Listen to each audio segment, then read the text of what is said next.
sobra pagpapalag ng gabi na. Halika na, magtiwala sa Kanya. Halika na, magtiwala sa Kanya.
ka, O Diyos.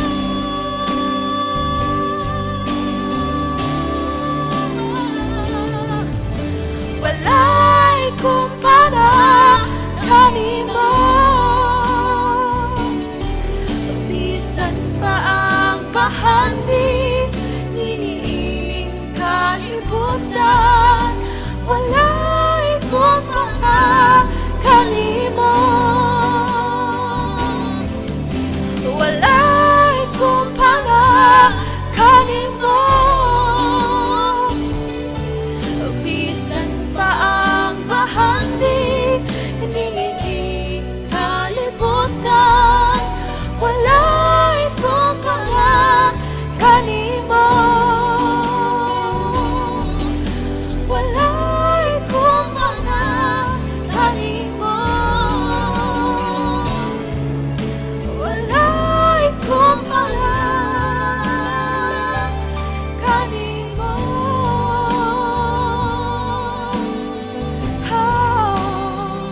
Walay kumpara.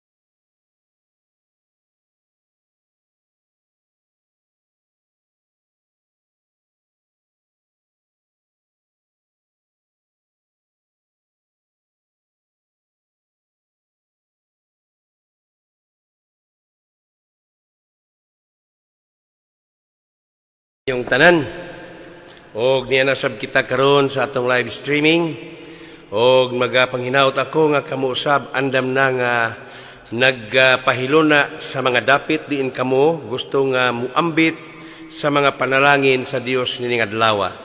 Ilabi na nitong mga taga-Lagyo, Japan, sa Canada, sa Bahrain, o sa bisan asa nga dapit kung aduna may mga Pilipino nga mga kaanakan sa Dios nga mga kauban gihapon nato ikalipay namo nga kamuusab uban kanamo. Okay, so niining buntaga hisgutan nato kining kahimtang sa tao, kining mga kalisdanan, kining mga suliran, kining mga kagulanan nga mudangat sa kinabuhi. Apan kining tanan, moarag niining mga panahon na nangaanad na kita tungod kay mao na may namat-an nato ingon nga kahayag sa tanang adlaw, sa tanang mga panahon, ato gayud kini nga nasinati ug maoray nahimo nga moarag natural na lamang kana sa kinabuhi sa tao. Apan ang pulong sa Ginoo nagaingon ang imong panghuna-huna. Okay, dili sama sa akong panghuna-huna. Ablihan usa nato dinhi ang libro sa Isaias makadiyot. Okay, Isaiah chapter 55. Nagaingon siya dinhi, praise the Lord.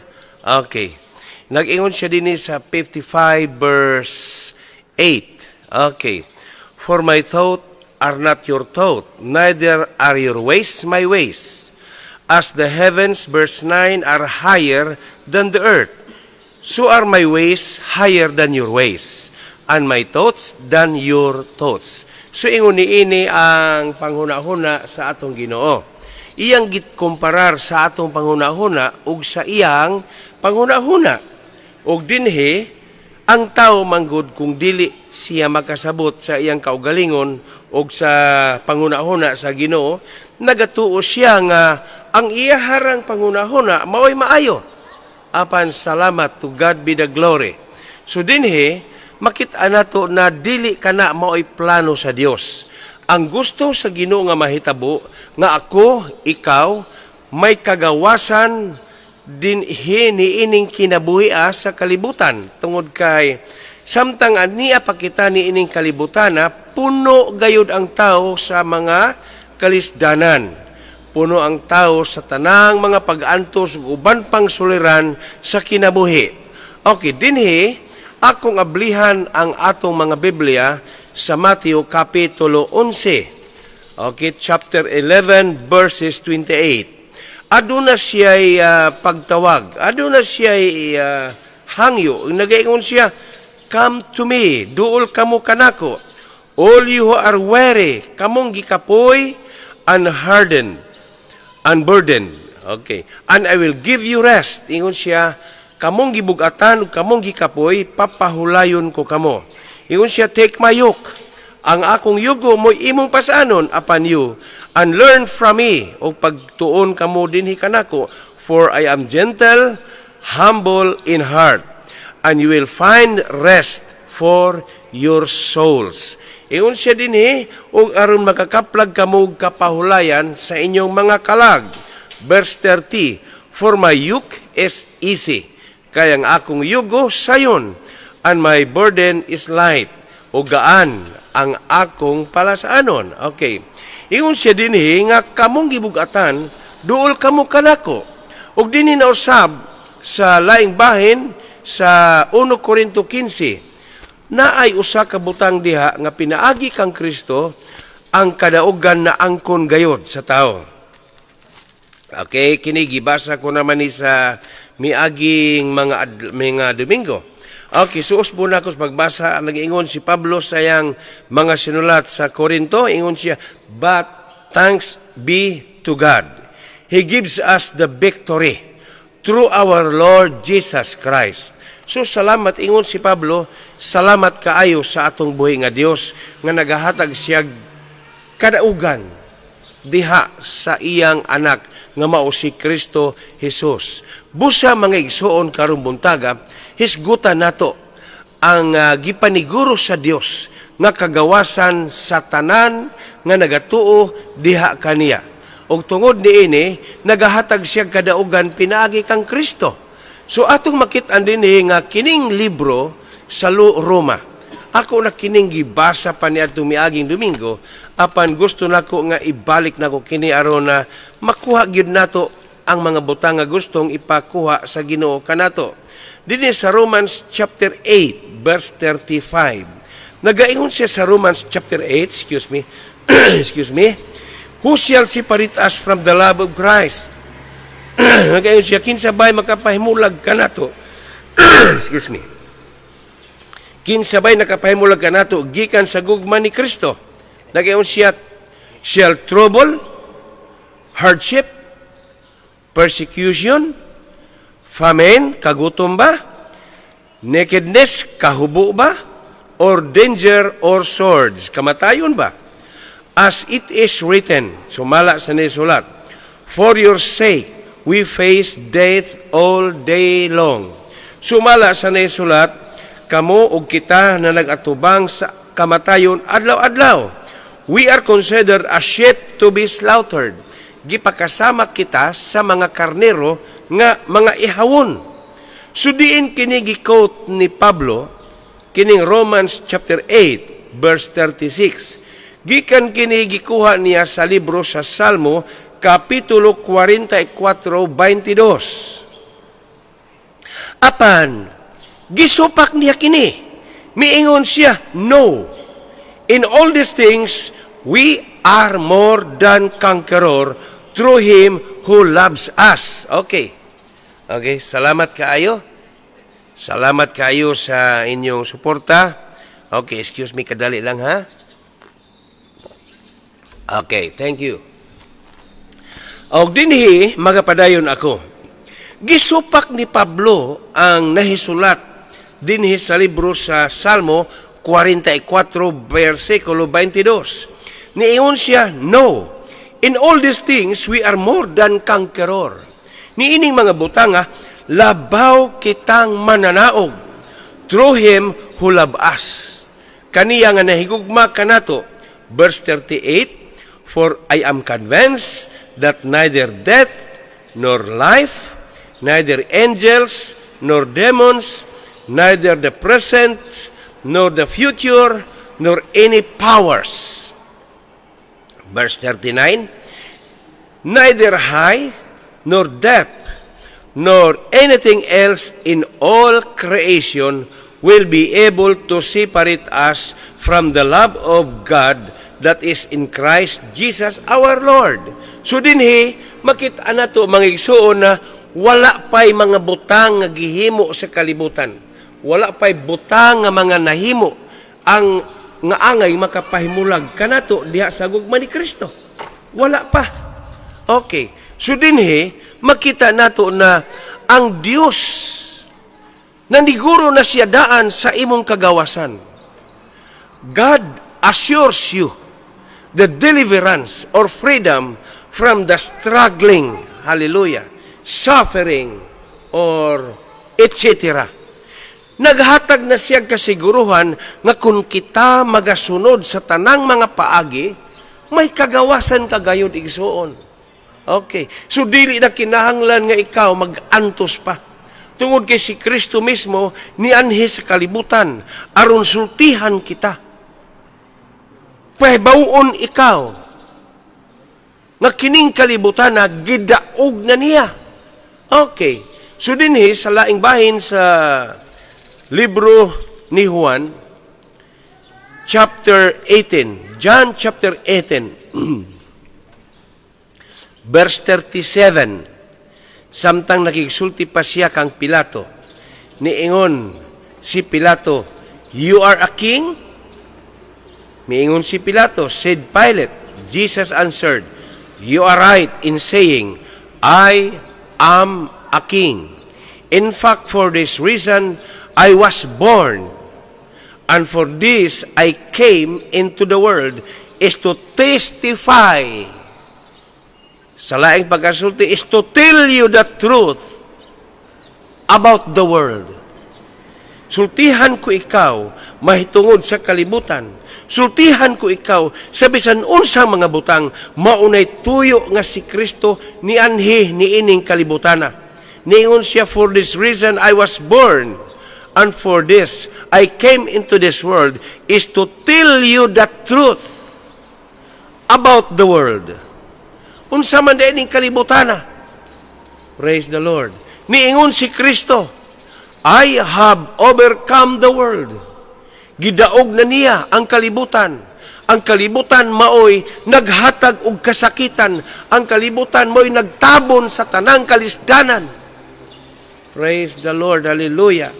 Mao ni John chapter 6 at John chapter 16 verse 33. Nagaingon siya dinhi, "I have told you these things so that in me you may have peace." Okay. In this world, you will have trouble. Wala gyoy gidalit ang kalibutan nga kaayuhan. Lunlon kasamok, lunlon suliran, lunlon problema ug uban pang mga bukid sa daghang suliran.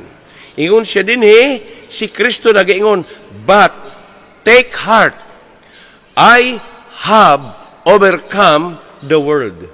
Pagkalipay kamo, kay gidaog ko na ang kalibutan. Praise the Lord. So mauni ang labing maayong butang nga gipahibalo sa Ginoo kanato. So mauni tuyo og rason ngano nga nianhi siya aron nga ako ikaw makagawas sa tanang kalisod, makagawas sa tanang kaguol ug kabalaka. Kay ang kalisod, kabalaka, mga problema maunay magaut-ut sa kinabuhi sa tao. Wala man unta tay problema sa unang panahon. Balik ta sa Old Testament. Praise the Lord. Pila ganito'y edad ni Adan usa namatay? Okay. Ang edad ni Adan usa siya namatay dinhi sa Genesis chapter 5 verse 5. Ang iyang edad nagaingon ang iyang pulong dinhi ning abot sa 930. Okay, sa verse 5, altogether Adam lived 930 years and then he died. Tan-awa ra, ni abot og 930 usa siya namatay. Pero maobagayod ka kanay edad niya kung ako ang pasultihon, dili kana maoy edad nga naangkon ni Adan. Dinhi sa Genesis chapter 2. Nagaingon siya dinhi sa Genesis chapter 2 verse 16. And the Lord God commanded the man, "You are free to eat from any tree in the garden." Verse 17, "But You must not eat from the tree of the knowledge of good and evil, for when you eat of it, you will surely die. Okay. So, ingon na Ginoo, Adan, sultihan ka. Makakaon ka sa tanang mga bunga sa kahoy ni ining garden sa Eden, apan ka nang naa sa taliwala, kahoy sa pag-ila, sa maayog sa dautan, ingon siya, ayaw gayod pagkaon ni ana, kay panahon nga mukaon ka, surely, ingon siya, 1,000%, ingon siya, you will surely die. Mamatay ka. Okay. Sa unang panahon, ang Genesis chapter 5, grabe. Ang ilang mga edad. Ang ilang mga edad, pertig yung tag-asa. Si Adan namatay sa edad nga 930, pero para kanako, kung iapil nako ang mga adlaw nga wala sila makasala, ning sobra og 1,000 ang iyang edad. Way siguro, niabot pag 2,000 ang iyang edad. Kaya nga no, sa wala pa siya makasala, unlimited life. Maurabag cellphone na unlimited text, unlimited call, puros unlimited. Sa unang panahon, si Adan o si Eva, sa wala pa sila makasala, unlimited life. Pero sa dihang nakasala sila, limitado na. So, kitang mga ginikanan, kung mangutana ko ninyo, kung masuko kamo sa inyong mga anak, kung badlongon, kapila raman ang pagbadlong usa ninyo malatos og tukog, kung tukog, or stick bakaha, pilay ihap. Kasagaran ng tubag, pastor, katulo ra gyud ihapi. Pag muabot sa ikatulo, di gani mo to, latuson na namo ang among anak. Okay. Maupod si Adan og si Eva. Niingon ang Ginoo, Adan, sa dihang mukaon gani ka, ni anang bunga sa kahoy, mupiti gyud ka karon. Basta mukaon ka, piti gyud ka. Mangutana ko ninyo, gikaon wala. Gikaon. Sa dihang gikaon na nila, didto nagsugod ang ihap para piti. Sa ato pa, ang edad, ang ihap sa edad sa tao, ihap di ay ni paingon sa pagpiti. Praise the Lord. Gisugdan ang ihap, 1, 2, hangtod niabot ang edad ni Adan og 100, 200, 300. Pero bisan pa og ang tao nakasala, nagmaayo lang gihapon ang Dios sa tao. Kay tiaw mo, niabot og 930 usa siya namatay. Kung ang Dios tao pa, sama nimo nga naminaw karon, katuluray ihap, tuluray yun katuig ang edad, patay na ang tao. Pero kay ang Dios maayo man, ning abot og 930 years.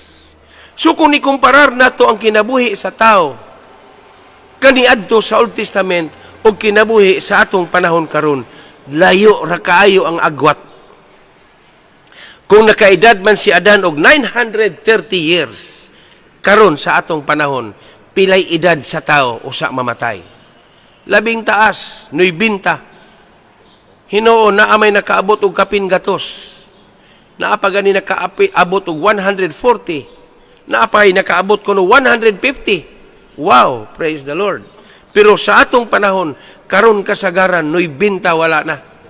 80 patay na. Way swerte, wa pa'y 40, wa pa'y 30, wa pa'y 20, patay na. Lahi ang ilang adlaw, lahi po ang atong mga panahon karon. Busa, dinhi sa chapter 5, kung akong laginuton pagbasa, lahi gyud ang ilang mga adlaw. Okay, dinhi makita nato na si Adan namatay sa 930. Dinhi sa verse 6, si Seth, nakapuyo siya 105 years. He became the father of Enos. And after he became the father of Enos, Seth lived 807 years and had other sons and daughters.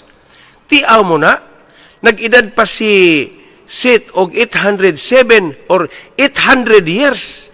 Nakapanganak pagyud siya. Unya ingon din niya ang verse 8, Seth lived 912 years and then he died. Okay, so sundan ko ninyo sa Genesis chapter 5. Niyan ako sa verse 9. Si Enos na usab. When Enos had lived 90 years, he became the father of Kenan. So sa edad ni Enos nga 90 anyos, naminyo siya. Og nahimo siyang amahan ni Kenan. Praise the Lord. Pila edad na naminyo siya? 90. Sa atong panahon karon, magminyo ang tao. Praise the Lord. Sa civil code pa sa unang panahon, maminyo man gani, makasal na bisan pag mag-edad og 12. Pero sa diha ni abot kita sa the family code, ang edad sa tao magminyo 18 anyos. Pero sa ila sa unang panahon, 90, 80 maupay pagminyo. Ug nahimo siya nga nanganak siya kang Kenan. Nahimo siyang amahan ni Kenan. Unya sa verse 10, and after he became the father of Kenan, Enos lived 815 years and had other sons and daughter. Sa iyang edad gihapon 800, nagpusot-pusot ang iyang mga anak. Lalaki og mga babae. Unya sa verse 11, ang iyang edad ni abot og 905 years and then he died. So kining chapter 5, makita nimo malingaw ka nga magtan-aw, makaingon ka grabe no ang ilang mga edad. Ikumparar sa atong panahon karon sa atong panahon napuno na sa daghang suliran. O kining mga suliran og mga problema nagsukad gyud ni kaniadto pa. Kay kung wa pa unta masupak nila ni Adan ang gidili sa Ginoo kanila, kita usab magpuyo nga wa gyud suliran ug walay problema. Praise the Lord. So mao ni tuyo nganong ang atong Ginoo ni anhi dinhi aron ako ikaw kitang tanan pagaluwason niya diha sa daghang suliran sa kinabuhi. So kining mga butanga, kining libro sa Roma, usa kini ka mahimayaong mensahe alang kanato og nagapaniguro kini sa kagawasan, nagapaniguro kini nimo gikan sa kagawasan sa mga pag-antos aron ikaw makagawas og mahilayo niining mga suliran pinaagi kang Kristo. So mauni ang gustong ibuti pasabot niini tungod kay ang tao hilabihang lisura. Ang tao hilabihang paita, kanunay nga gidatugan sa nagkakadaiyang suliran, mga gahom nga naa sa sulod sa iyang kaugalingon ug naa sa mga suliran nga naa sa gawas. Praise the Lord. Mga pag-antos, problema sa unod, nga mudatog, okay, problema sa palibot, mga kaluyahon ug uban pang suliran. Batok ni ining mga hangin sa kinabuhi. So mauni, mga igsuon. So gusto sa Dios nga ako, ikaw, kitang tanan, mapahigawas ni ini. Busa paminaw ug maayo. Unsay anging buhato nato? Okay. Kung suliran lang atong isgutan, praise the Lord, dai mga suliran nga wa pagyud mo mailhi. Sa mapanalitan karon, ang kaaway sa tao dili makita. Kay virus man, praise the Lord, nagauban sa hangin, nagapilit sa tao, mutakod sa tao, dili ba ka na suliran ka na? Okay. Ug uban pa, gawas sa mga suliran, kay ang tao matapos man, wa pagyud kasiguruhan, inig kamatay sa tao, di pagyud siya makasiguro kung naluwas ba siya. Mao gani nga daghan ang uban, naghimo na lag ila-ilang paagi aron makabaton kunuhay sa kaluwasan. Praise the Lord. Paagi nga dili paagi sa Dios, paagi nga iyar sa tao. Okay. Praise the Lord. Luoy kay huna-hunaon ang tao. Kung dili gani ang tao maminaw sa pulong, dili gyud siya makabaton sa kagawasan. Okay, so unsay gihimo sa tao dinhi sa Marcos kapitulo 7.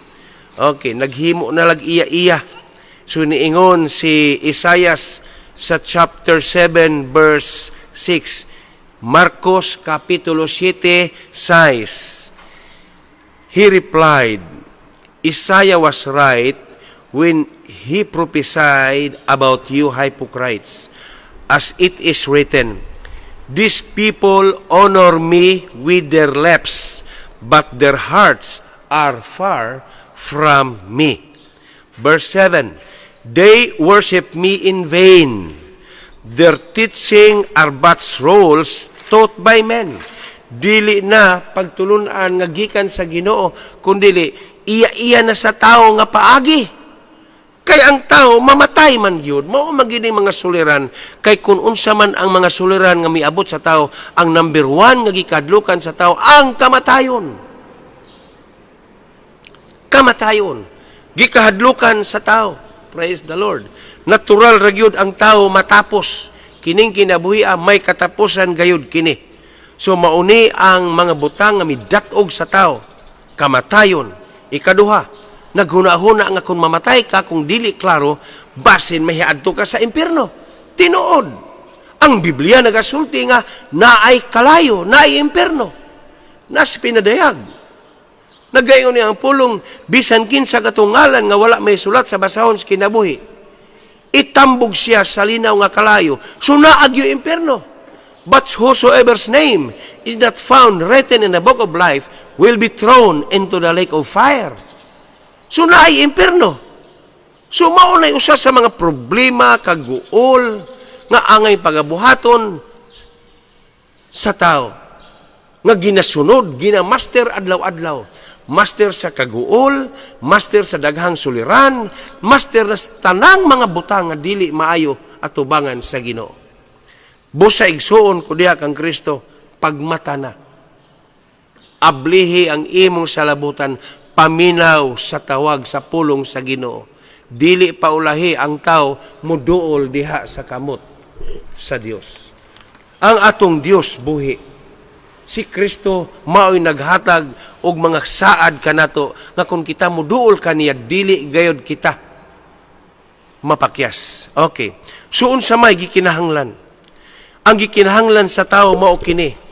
Ang tao unta musakto na ang iyang kasing-kasing atubangan sa Ginoo. Unsaon pagkasakto? Nga ang gihunahuna sa tao mao raman ang kaguol, kabalaka, problema, unsay kanon, unsay iyang pagabuhaton aron mahilayo siya sa daghang suliran. Ang ubang mga tao naguna-una nga kung makwartahan siya, gawas no na siya sa mga suliran, problema. No, dili ka na mao.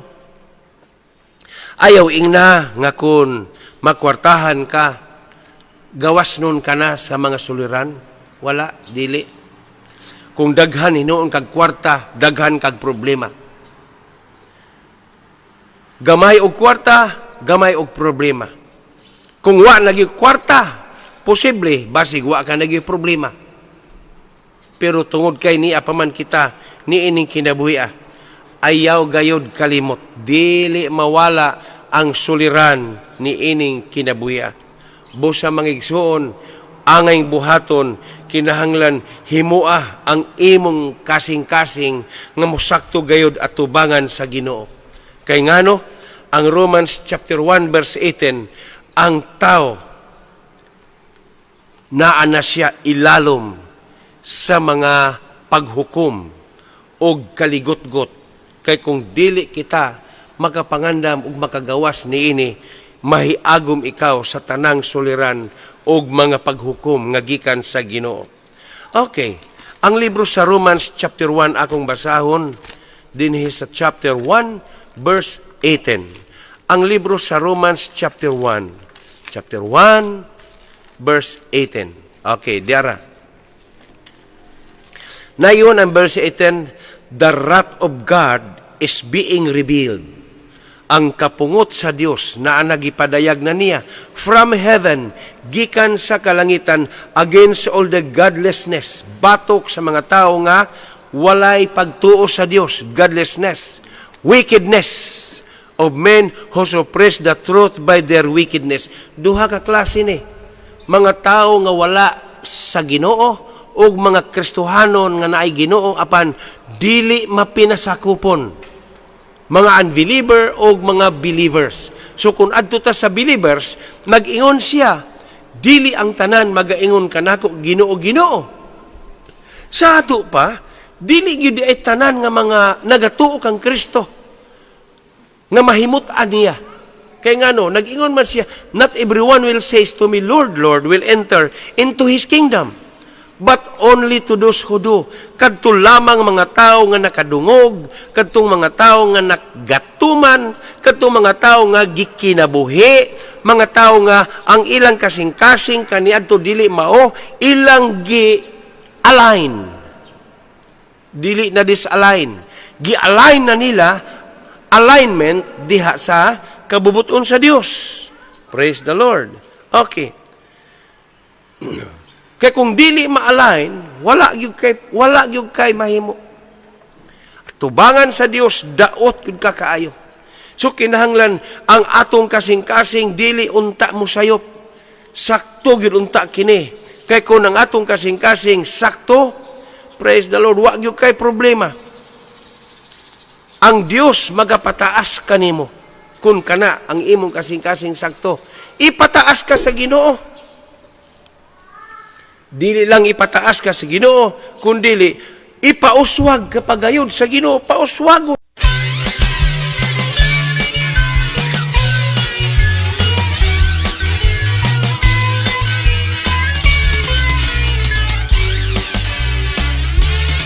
Ang atong Diyos, uli kaayo, wala siya mamatay. Ang ayan siyang pagadayon, ang ayan siyang bugyawan, ang ayan siyang pagkasayawan. Kay atong Diyos buhi kaayo, tungod sa iyang gugma, niluwas taniya. Sayaw sa kalipay, kay giluwas ta sa Ginoo. Sayaw sa kalipay, kay giluwas ta sa Ginoo. Walay gahom ang kaulaw, kay giluwas ta sa Ginoo. Sayaw sa kalipay, kay giluwas ta sa Ginoo. Ambak sa kalipay, kay giluwas ta sa Ginoo. Walay gahom ang kaulaw, kay giluwas ta sa Ginoo. Tuyok sa kalipay, kay giluwas ta sa Ginoo. Mukabyot ko sa iyang presensya. Hallelujah, hallelujah, hallelujah.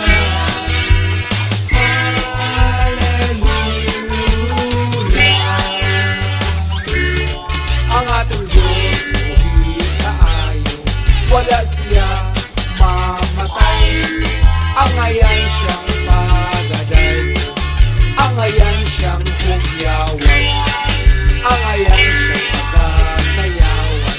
Kay atong Diyos buhi kaayo, tungod sa iyang gugma, giluwas taniya. Sayaw sa kalipay, kay giluwas ta sa Ginoo. Sayaw sa kalipay, kay giluwas ta sa Ginoo. Walay gahom ang kaulaw, kay giluwas ta sa Ginoo.